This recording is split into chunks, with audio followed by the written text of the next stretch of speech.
My obstacles, I would tell you, if you looked at my life from the outside looking in, people would go, hey, the guy was born on third base. He was flat out, I mean, very for, and I think that's right. I don't want to diminish that because I was lucky. I had two parents around.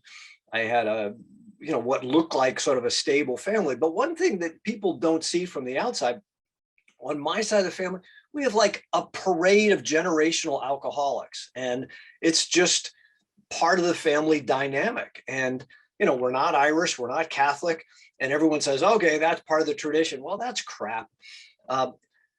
Any kind of addiction, and whether it's alcohol or food or behavior, whatever it is, it shows up wearing different sets of clothes anywhere it appears. And it's just something that I sort of accepted growing up, but I didn't think it was real. I mean, it was a bizarre thing. I think obstacles, we can put on filters or blinders a lot of times to think, well, this is normal. Until I was in my early 20s, I didn't realize this isn't normal at all.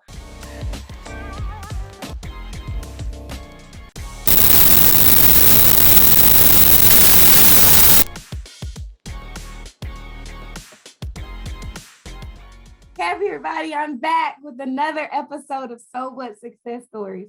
And today I have a really special treat to be talking to Andy Dallin. Now, I have not seen you, Andy, since I guess 2000, right? Oh my gosh, it's been 22 years. It's been 22 years since I've seen you, Andy. And guys, Andy is the principal of ADC Partners now. And Andy, I'd like to let you share what your title was back then, 22 years ago. But I had the opportunity to meet Andy. And Andy, I will never, ever, ever forget this. And I don't even know if you realize it was my first job out of college when we started the Memphis Grizzlies here in Memphis, Tennessee. And Andy, you came in, I think as a consultant, to help get the team started. And I just remember feeling like, honestly, like a little peon, because we were the temporary salespeople that were doing a lot of work trying to get the team started. But you made us feel special. You made us feel special. You made us feel appreciated. And I will never, ever, ever forget your smile. You and Ray Christ, right? Good memory. I am horrible with names, but for people who make me feel good, I will remember. But Andy, tell us a little bit about yourself. Well, first, thank you for the invite. It's a treat, and shame on me for taking 2 decades for us to reconnect. So background, go back way, way, way back. Was born on the East Coast.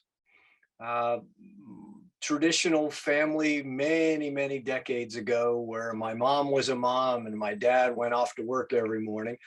But about age 9, we moved from New Jersey to California. Pretty big shift. And, I know there's going to be some discussions we'll share about some of the challenges people face and obstacles. But, age 9 is an interesting time. I think I was going into 4th grade. And moving across the country, I thought my entire universe was based where I knew, which was a little town in New Jersey. And so all of a sudden we're in California, it doesn't snow. It took about 12 minutes for me to realize this is pretty cool out here because it doesn't snow. People are generally friendly. It was pretty great.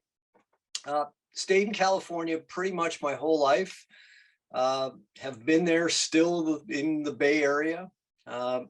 Went to school out here, met my wife out here, and I feel embarrassingly fortunate because yes, everyone battles speed bumps in their lives. Of course we do. Big, small, self-imposed, externally imposed.